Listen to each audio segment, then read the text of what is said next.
saying basically, now this is his sworn affidavit. He's saying that Wilbrod Gatei Gashoka, together with Kilig Limited, which at that time was under the directorship of Ivy Onyango, approached me on a business opportunity, explaining that Kilig Limited got a commitment letter for Kemsa for 450,000 pieces of PPEs, and they need to arrange the supplies from China and provide suppliers financing. That after several rounds of negotiations since then, Entech Technology, where I am a director, that is Chen Chao, and Kilig entered into a sales agreement to provide financing and supply. That the agreement provided that two parties would open an escrow account to receive the payment from Kemsa and transfer the amount to Entech's account directly. That the bank did not offer escrow account services, so party agreed to instead open an account under Kilig and include me as a mandatory signatory. That I knew Honorable David Murathe and Mr. Wilbur Gishoy know each other, and that Honorable David Murathe is a respectable, high-standing member of society in Kenya. That in order to further safeguard and guarantee Entech's receivables under the supply contract, I requested Honorable David Wakairu Murathe to be a guarantor for the transaction by being a mandatory signatory together with me in the Kilig Limited account in Equity Bank. And he goes on to say that they imported the initial batch of 50,000, which were well packaged in conformity with Kemsa packaging standards and quality assurance, and submitted samples to Kemsa warehouse on Kilig's account before the intended final delivery. That, however, he is also aware that Kemsa wrote to Kilig to cancel the letter of commitment on 30th June of 2020, and that the PPEs currently are well stored in their warehouse in Mitchell Courts, Nairobi, and that they are standing to face a huge loss amounting to $2 million US, which is a pure cost due to the cancellation. I want to note down at this point that Kemsa at no time engaged Entech. Entech is the company that was engaged, and according to what the submission of Chen Chao is that they were approached by Wilbred Gashoka and Ivy for purposes of this financing. And according to this particular submission by Chen Chao, is that he to become a signatory to that account, because for some reason Equity Bank could not open an escrow account, so they had to be put in as mandatory signatories. I want to now read the response by Wilbrod, honorable members,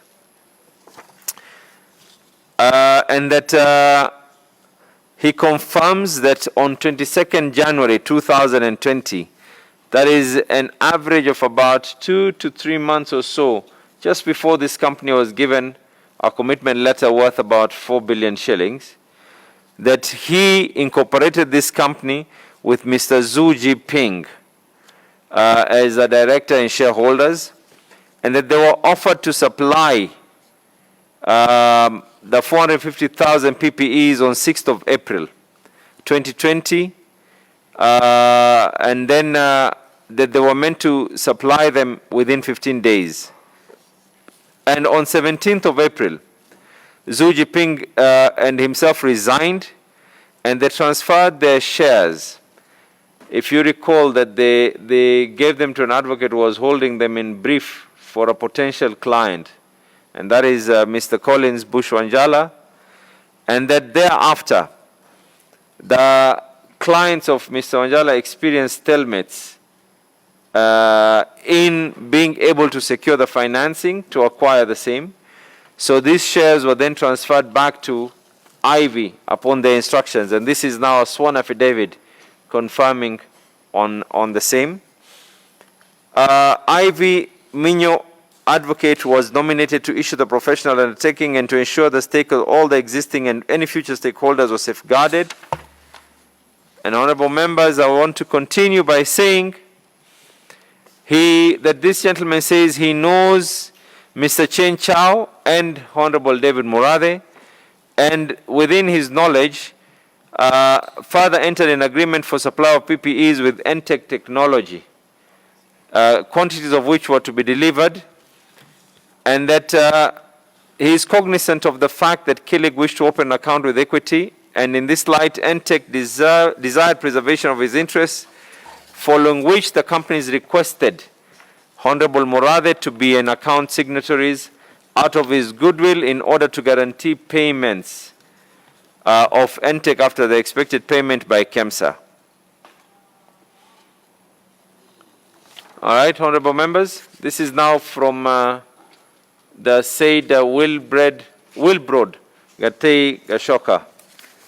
Now, this is from David Wakairu Murathe, who says that he is aware and he knows Wilbrod Gatei and Xu Jinping and Mr. Chen Chao, who happens to be the financier, and equally as well that the Kilig was incorporated by Mr. Gatei and Jinping, that they were awarded this commitment letter. He was shown the same, and that the same had engaged partners who had promised financing for the purchase, but the partners experienced delays in securing the financing. And this is where now the same sworn affidavit from Collins Wanjala confirms that they felt that they were not able to get into this, so they transferred those companies back to Ivy upon the instructions of Gashoka. And Kilig and Entech Technology only requested me to be a signatory to Kilig bank account to guarantee that Entech Technology, as the supplier of the PPE kits, would be paid upon Kemsa affecting the anticipated payment on completion of the procurement process, and I obliged. I am not, and I have never been, a director, shareholder, or a director or beneficial owner in Kilig or Entech. And then lastly, I am aware that the commitment letter by Kemsa to Kilig was cancelled, citing limited budget for COVID-19, which had been exhausted, thereby resulting in no delivery, invoicing no payments for me to guarantee because there was no initiation. Thereafter, I ceased to be a signatory, as here and therefore mentioned, effective 5th August. These are the three sworn testimonies, honorable members. And since the same has already been brought by, we equally have the sworn testimony, which this came way before, way before. We were just trying to figure out the involvement of all these shareholders from one person to the other. We equally have the same for Collins Bushwanjala, and he confirms that I have no claim against the company for compensation in respect of that or any other matter. And there's a detailed one here where he goes ahead and explains that due to client confidentiality, that he has referred them to his client, but then that client refused to get involved into this particular aspect. I'll allow members just to be able to contribute. The ones, Mr. Chen Chao did not do a submission, but simply did a letter from the company that is a director in, saying that he is out of the country, but he is willing to give the submissions. Mr. Murathe sent a sworn affidavit, and I will just read out the issues that are the most vital here. Mr. Wilbrod Gatei Gashoka by yesterday got in touch via telephone to the clerks indicating that he has flu-like symptoms. I do not know whether he has gone for testing, but he has indicated that he has flu-like symptoms. I'd like to read out on this matter And this is from Mr. Chen Chao. I'm in receipt of your letter dated so-and-so and referenced.